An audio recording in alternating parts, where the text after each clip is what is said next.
Madje ka pas njerëz që janë përmendur se kanë bërë veprime ndoshta që teorikisht prekin themelët e besimit, sikur një njeri i cili para se me vdekur ka porositur bijtë e tij që ta djegin. Dhe kur e kanë pyet djemtë pse ta bëjmë kët, ka thonë më dëgjni dhe pastaj hirin shpërndarën në për të shkëtinën. Nga se po më mblodhi Zoti, dhe kjo është një lloj dyshimi fuqinë e Zotit, apo do të dënon dënim të dhimbshëm. Por ai këtë nuk ka bërë nga mohimi, nga urrejtja për Zotin. Nga frika. E ka bërë nga një lloj turpi para Zotit. Nga një lloj turpi para Zotit.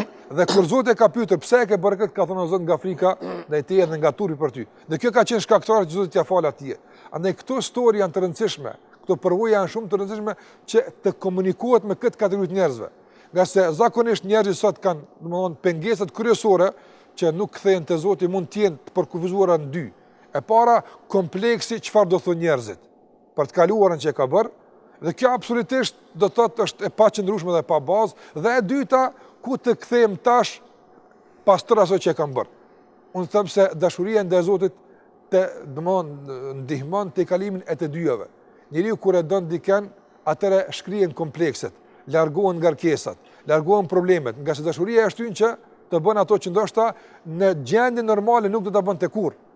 Dhe gjithashtu bindja në mëshirën e Zotit e bën që ai të i kalon të kaluarën e tij për shikuan e të ardhme përpara. Dhe për fund nëse më lën dua të them